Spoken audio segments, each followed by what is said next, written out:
Bismillah, Assalamualaikum warahmatullahi wabarakatuh. Bagaimana kabar anak-anak hari ini? Semoga baik-baik saja. Alhamdulillah hari ini kita kembali lagi belajar Al-Adab Al-Islam dengan materi murah hati dan kerukunan. Sebelum belajar, sebaiknya kita membaca doa belajar terlebih dahulu. Doa dimulai. Materi pertama yang kita bahas yaitu tentang kerukunan. Perhatikan hadis berikut. Irhamu man fil ardi, yarhamkum man fis samai. Artinya, berbelas kasihlah terhadap siapa saja yang ada di bumi, maka Allah yang ada di langit akan mengasihi kamu. Hadis riwayat At-Tirmizi dan Al-Baihaqi. Ya, sangat jelas ya pada hadis ini kita diserukan untuk berbelas kasih atau menyayangi siapa saja yang ada di bumi. Ya, jika kita melakukan itu, maka Allah yang ada di langit akan mengasihi kita. Murah hati adalah sifat terpuji. Salah satu contoh murah hati adalah memedulikan dan membantu memenuhi kebutuhan orang lain. Para nabi selalu berdakwah demi keselamatan umat. Meskipun beliau dimusuhi, namun para nabi dan rasul tetap berjuang, berdakwah, menegakkan agama Islam demi keselamatan umatnya. Selalu mengeluarkan harta untuk zakat, sedekah, dan infak sebanyak-banyaknya, dia sangat mencintai dan murah hati kepada para sahabatnya. Menuntut ilmu, menghafal, mencatat, dan menulis, serta berdakwah untuk menyebarkan ilmu demi keselamatan umat manusia, salah satu bentuk murah hati.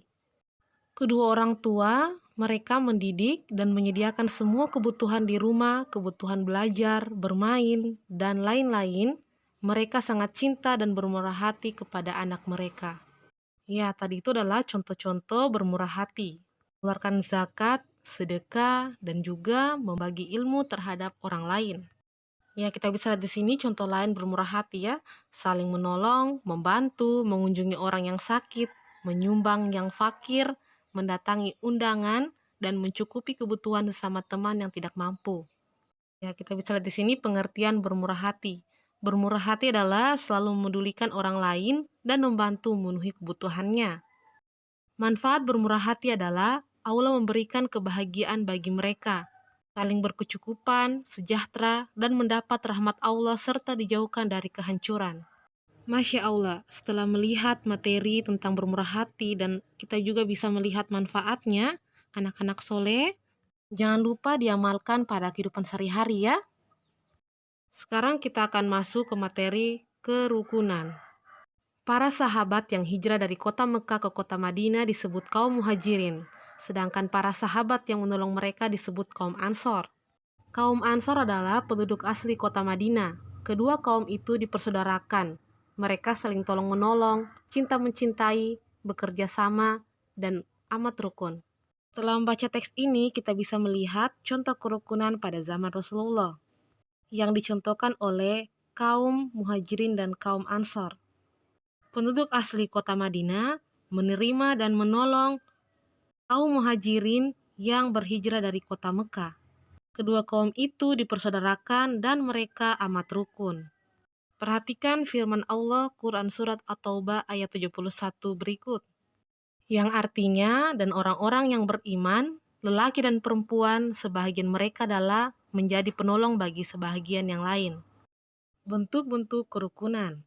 Yang pertama, rukun sesama teman.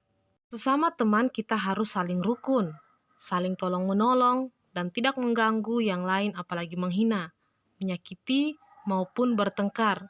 Seperti pada gambar di bawah ini, kita bisa melihat seseorang yang sedang menolong temannya yang sedang terjatuh.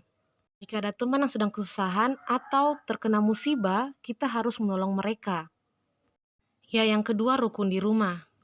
Anak membantu kedua orang tua, berbagi pekerjaan dengan saudara-saudara, dan juga saling mencintai, menyayangi saudara di rumah. Ini adalah contoh kerukunan di rumah.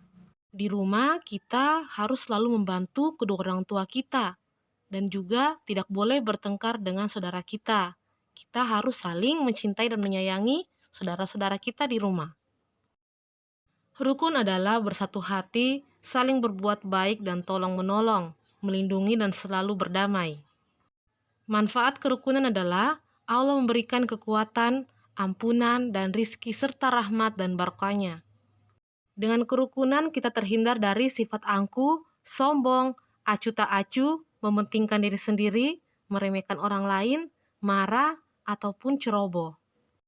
Alhamdulillah materi hari ini telah selesai. Semoga anak-anak sekalian dapat memahami penjelasan tadi. Sekian untuk hari ini. Assalamualaikum warahmatullahi wabarakatuh.